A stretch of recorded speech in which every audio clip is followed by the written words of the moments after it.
Hi friends, எல்லாருக்கும் வணக்கம். எல்லோரும் எப்படி இருக்கீங்க? நல்லா இருப்பீங்கன்னு நம்புகிறேன் ஃப்ரெண்ட்ஸ்.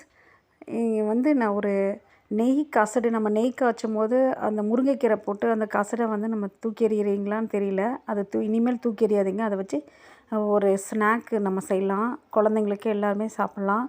அந்த மாதிரி அதை பார்ப்போம் ஃப்ரெண்ட்ஸ். முதல்ல அந்த நெய் காய்ச்சும் போது முருங்கைக்கீரை இல்லைன்னா கருவேப்பிலை போட்டு நம்ம அந்த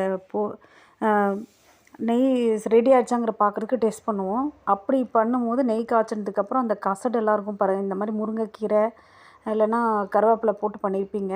இது முருங்கைக்கீரை போட்டு பண்ணது. நெய் வாங்கும்போது அந்த கடையிலேயே இதுவும் கொடுக்குறாங்க, விற்கிறாங்க இங்கெல்லாம். அதை வாங்கிட்டு வந்தோம் நாங்கள். அதை வாங்கிட்டு வந்ததுலேருந்து சரி அதை வேஸ்ட் பண்ண வேண்டாம்னு சொல்லிட்டு ஒரு எனக்கு ஒரு தெரிஞ்ச ஒரு மாமி சொல்லி கொடுத்தாங்க. அந்த ஸ்நாக்கை உங்களுக்கும் சொல்லி கொடுக்கலான்னு பண்ணியிருக்கேன் ஃப்ரெண்ட்ஸ்.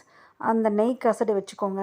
அதுக்கப்புறம் ஒரு பவுல் எடுத்து அதில் கோதுமை மாவு கொஞ்சமாக எடுத்துக்கோங்க, நிறைய எடுத்துக்காதீங்க. ஃபஸ்ட்டு நெய் கசடை வச்சுட்டு நான் மாவு போட்டு பிசைஞ்சிருக்கேன். நீங்கள் நெய் கசடை ஃபஸ்ட்டு போட்டுட்டு அதுக்கு மேலே மாவு போட்டு, ஏன்னா அளவு அப்போ தான் தெரியும். நிறைய போடக்கூடாது கோதுமை மாவு கொஞ்சம் கம்மியாக போட்டுக்கோங்க.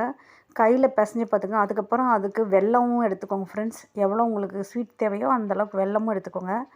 அந்த நெய் கசடு, கோதுமை மாவு கொஞ்சம், அதுக்கப்புறம் வெல்லம். தண்ணியோ நெய் எதுவுமே சேர்த்த வேணாம். ஏன்னா நெய் கசடுனாலும் அதுலேயே அந்த நெய்யோட இது இருக்கும். ஸோ நீங்கள் அப்படியே வெல்லம், கொஞ்சம் கோதுமை மாவு, கொஞ்சம் இது போட்டு இப்படி பிசைஞ்சு பார்த்தீங்கன்னா பாருங்கள், இது கொஞ்சம் கோதுமை மாவை நான் இப்போ எடுத்துக்கு உங்கள்கிட்ட காமிக்கும் போது கொஞ்சம் அதிகமாகிடுச்சு. ஸோ நீங்கள் இன்னும் கொஞ்சம் கம்மியாகவே போட்டுக்கோங்க.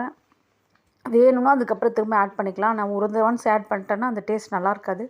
ஸோ நீங்கள் கொஞ்சமாக கோதுமை மாவு எடுத்துக்கோங்க. நெய் கசடு கொஞ்சம் அதிகமாக இருக்கணும், கோதுமை மாவு கம்மியாக இருக்கணும். வேணுங்கிறப்ப திரும்ப வேணால் சேர்த்துக்கலாம். நீங்கள் நிறைய எண்ணெய் பிசுக்கு நெய் பிசுக்கு இருந்ததுன்னா, நெய் நிறையா இருக்குதுன்னு தோணுனா அப்போ இது பண்ணிக்கோங்க. இதை விட கொஞ்சம் கையில் பிடிச்சி பார்த்திங்கன்னா நல்லா பிடிக்கிற மாதிரி வரணும், கொழுக்கட்டை மாதிரி. அந்த ஸ்டேஜ் இருந்ததுன்னா ஓகே. பட் அதை விட இன்னுமே நல்லா போய் இப்போ நான் பிசைஞ்சு கம்மிறதுக்கு கொஞ்சம் கோதுமை மாவு அதிகமாகிடுச்சு. ஸோ இதை விட முன்னந்தின ஸ்டேஜ் இது பண்ணிக்கோங்க. கோதுமை மாவு மட்டும் கம்மியாக சேர்த்துக்கோங்க, வேறு எதுவும் இல்லை. மற்றதெல்லாம் அதே சேம் ப்ரொசீஜர் தான். இங்கே பாருங்கள் ஃப்ரெண்ட்ஸ், நல்லா அப்படி உடச்சி விட்டிங்கன்னா வெல்லத்தை நல்லா தட்டி சேர்த்திக்கோங்க. உடச்சி விட்டிங்கன்னா அதெல்லாம் நல்லா பெசரி நம்ம மாவு பிடிக்கிற ஸ்டேஜுக்கு வந்துடும் பாருங்கள். இந்த மாதிரி வந்துடும்.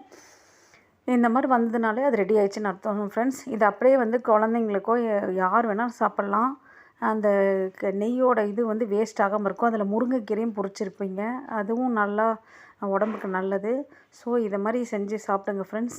இது ஒரு ஈவினிங் ஸ்நாக்ஸ். எப்போ நீங்கள் நெய் செஞ்சு நெய் காய்ச்சி அந்த கசடு மிச்சமாகுதோ அப்போ இந்த மாதிரி செஞ்சு பாருங்கள். எல்லாேருக்கும் ரெடி பண்ணி வச்சுருக்கோம்.